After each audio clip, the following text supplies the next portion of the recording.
Le pourquoi est trop grave pour le dire, mais je vais le dire.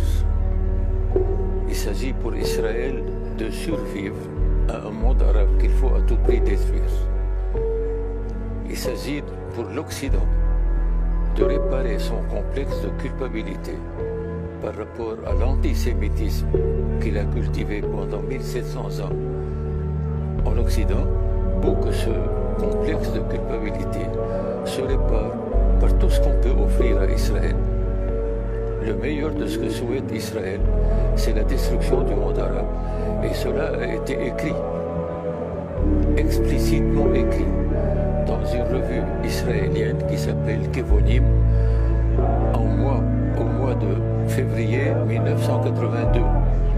Il faut lire le texte sous le titre « Stratégie d'Israël pour les années 80 », écrit par le stratège israélien Oded Yinon. C'est terrible. L'Occident, excusez-moi le mot, est pourri par son histoire passée, pourri par son antisémitisme qui n'a rien à voir avec l'Évangile ni le Christ, et il est pourri aussi par sa passion de domination du monde. Cette passion qu'il a cultivée et pratiquée avec une sauvagerie féroce pendant 500 ans, il ne veut pas l'abandonner. Et rappelez-vous le mot de Régis Debray. L'occidental a ôté son casque colonial, mais sa tête reste coloniale. Si l'islam avait été aussi sanglant et sanguinaire que ce qu'on prétend qu'il est maintenant, aucun chrétien et aucun juif n'aurait survécu à la conquête musulmane. Les musulmans ont eu le génie, dès leur première conquête, d'ouvrir la collaboration avec les pays conquis, et ils ont réussi ce que jamais aucun conquérant n'a pu réussir. Et ils maintiennent jusqu'à maintenant cette convivialité avec les gens. Moi, je suis un prêtre de Damas. Je suis né à Damas en 1932. J'ai vécu en milieu chrétien et musulman. J'ai grandi dans ce milieu et je vous assure que ma vie de prêtre récolte une joie immense à la fréquentation des musulmans, à leur amitié, à leur soutien. Je vous assure, ce ne sont pas des mots. J'ai écrit tout cela dans un livre en arabe. J'espère pouvoir le traduire en français et aussi en anglais pour faire comprendre aux gens ce qu'est au fond l'islam.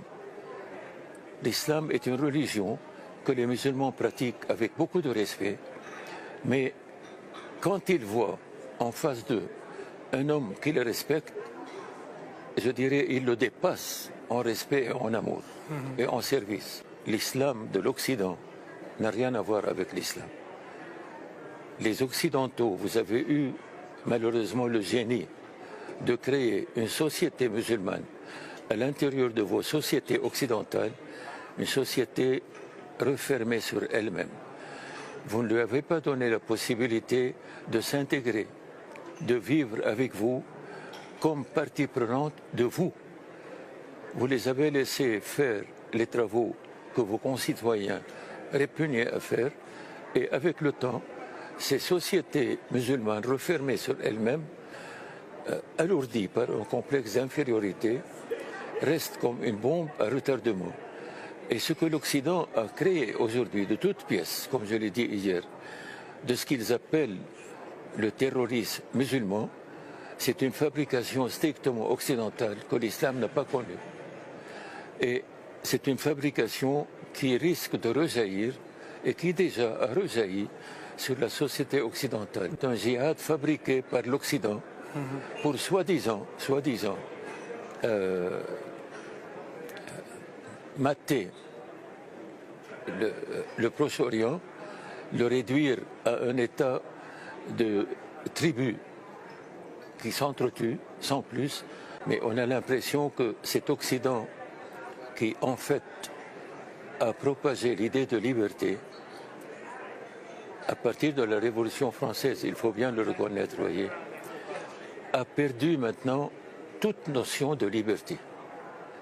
C'est une véritable dictature